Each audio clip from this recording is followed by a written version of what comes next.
ലഹരി മാഫിയയുടെ വേരറുക്കുക എന്ന ലക്ഷ്യത്തോടെയും സംസ്ഥാന സർക്കാർ നടപ്പിലാക്കി വരുന്ന പദ്ധതിയായ ഓപ്പറേഷൻ തൂഫാന് 10 കോടി രൂപ വകയിരുത്തുന്നു. സ്ത്രീകൾക്കെതിരായുള്ള കുറ്റകൃത്യങ്ങൾ തടയാൻ മകൾക്കൊപ്പം എന്ന പേരിൽ ഒരു പദ്ധതി നടപ്പാക്കും. ജയിൽ നവീകരണവും തടവുകാരുടെ ക്ഷേമവും നടപ്പാക്കും. പട്ടാഴി, എടപ്പാൾ എന്നിവിടങ്ങളിൽ പുതിയ പോലീസ് സ്റ്റേഷനുകൾ സ്ഥാപിക്കും. അഗ്നി രക്ഷാസേനാ വകുപ്പ് പുനഃസംഘടിപ്പിക്കും. ആ പ്രവർത്തനങ്ങളെ ആധുനികവൽക്കരിക്കും.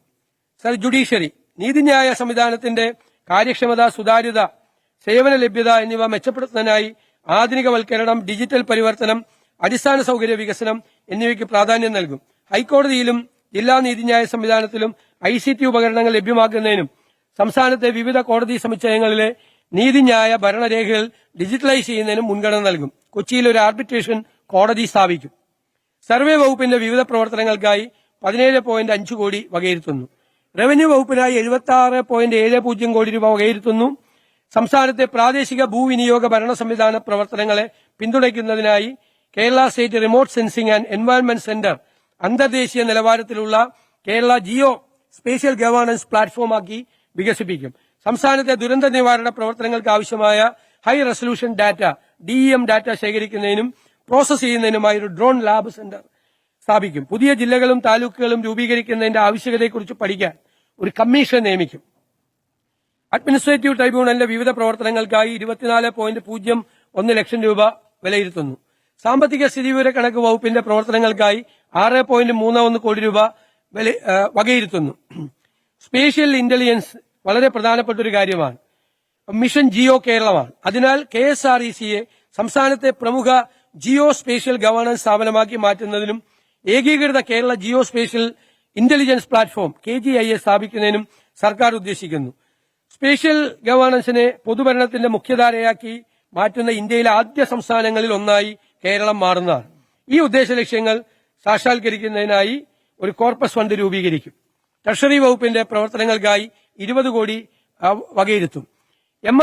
കേരള ഫിനാൻഷ്യൽ കോർപ്പറേഷൻ സംരംഭത്വം ശക്തിപ്പെടുത്തുന്നതിന്, ചെറുകിട ഇടത്തരം സംരംഭങ്ങളുടെ വളർച്ച പ്രോത്സാഹിപ്പിക്കുന്നതിന് KFCയുടെ മുൻനിര പദ്ധതിയായ മുഖ്യമന്ത്രിയുടെ സംരംഭകത്വ വികസന പരിപാടി ശക്തിപ്പെടുത്തും. പുതിയ MSMEകളെ പിന്തുണയ്ക്കുക എന്നാണ് പദ്ധതിയുടെ ലക്ഷ്യം. ഈ പദ്ധതി പ്രകാരം സംരംഭകർക്ക് 6% കുറഞ്ഞ പലിശ നിരക്കിൽ വായ്പ ലഭ്യമാക്കും. ആദ്യ 5 വർഷത്തേക്ക് 3% പലിശ ഇളവ് സർക്കാർ നൽകുന്നതാണ്. സംരംഭങ്ങൾ ആരംഭിക്കുന്നതിന് കൂടുതൽ പങ്കാളിത്തം ഉറപ്പാക്കുന്നതിന് CMEDPക്ക് കീഴിലുള്ള അപേക്ഷകരുടെ ഉയർന്ന പ്രായപരിധി 50 നിന്നും 60 വയസ്സായി ഉയർത്താനും പരമാവധി വായ്പാ തുക നിലവിലുള്ള 2 കോടി രൂപയിൽ നിന്നും 5 കോടി രൂപയായി വർദ്ധിപ്പിക്കുന്നതിനും നടപടികൾ സ്വീകരിക്കുന്നു. രജിസ്ട്രേഷൻ വകുപ്പിന്റെ പ്രവർത്തനങ്ങൾക്ക് 27.7 കോടി രൂപ വകയിരുത്തുന്നു. സംസ്ഥാനത്ത് ഭൂമിയുടെ കൈമാറ്റങ്ങളുമായി ബന്ധപ്പെട്ട മുദ്രവിലയും രജിസ്ട്രേഷൻ ഫീസും നിർണ്ണയിക്കുന്നതിനുള്ള അടിസ്ഥാനമാണ് ന്യായവില. സംസ്ഥാന വ്യാപകമായി ന്യായവിലയെക്കുറിച്ച് പരാതികളുണ്ട്. ചില സ്ഥലത്ത് വിപണി വിലയേക്കാൾ കുറവാണ് ന്യായവില നിശ്ചയിച്ചിരിക്കുന്നത്. ചില സ്ഥലത്ത് വിപണി വിലയേക്കാൾ കൂടുതലാണ് ന്യായവില നിശ്ചയിച്ചിരിക്കുന്നത്. അപ്പോൾ സംസ്ഥാനത്തെ ഭൂമിയുടെ ന്യായവില സമഗ്രമായി നമ്മൾ പുനഃപരിശോധിക്കും.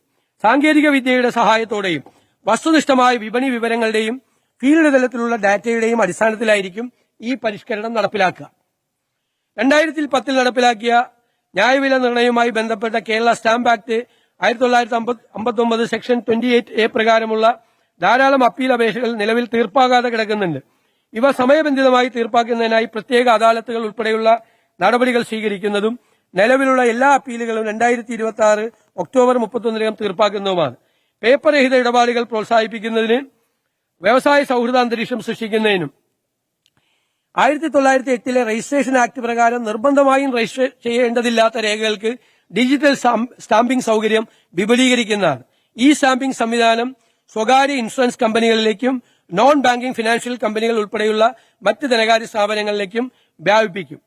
അതുപോലെ സ്റ്റാമ്പ് ആക്ട് 1959 പ്രകാരമുള്ള അണ്ടർ വാല്യൂഷൻ കേസുകളുടെ അന്തിമ ഉത്തരവ് പുറപ്പെടുവിക്കുകയും അപ്പീൽ നടപടികൾ പൂർത്തിയാവുകയും ചെയ്ത ശേഷം നിർണ്ണയിക്കപ്പെട്ട കുടിശ്ശിക മുദ്രവില അടയ്ക്കുന്നതിൽ വീഴ്ച വരുത്തുന്ന പക്ഷം അത്തരം കുടിശ്ശിക ബന്ധപ്പെട്ട ആധാരത്തിലെ വസ്തുവിന്മേലുള്ള ബാധ്യതയായി, ചാർജ് ഓൺ പ്രോപ്പർട്ടിയായി കണക്കാക്കുന്നതാണ്. ഇതുവഴി സർക്കാർ കുടിശ്ശികകൾ കൂടുതൽ ഫലപ്രദമായി ഈടാക്കാൻ കഴിയുന്നതോടൊപ്പം ഭാവിയിൽ വസ്തു വാങ്ങുന്നവർക്ക് ഇടപാടിൽ ഏർപ്പെടുന്നതിന് മുമ്പ് ഇത്തരം ബാധ്യതകളെക്കുറിച്ച് അറിവ് ലഭിക്കുന്നതും ഉറപ്പിക്കുന്നതാണ്. പിന്നെ നമ്മുടെ വെണ്ടർമാരുടെ ഒരു പരാതിയുണ്ട്. ലൈസൻസ് ഉള്ള സ്റ്റാമ്പ് വെണ്ടർമാരുടെ സ്റ്റാമ്പ് പേപ്പർ വിൽപ്പന നടത്തുന്നതിനുള്ള നിലവിലെ 1 ലക്ഷം രൂപ എന്ന പരിധി 3 ലക്ഷം രൂപയാക്കി ഉയർത്തുന്നതാണ്.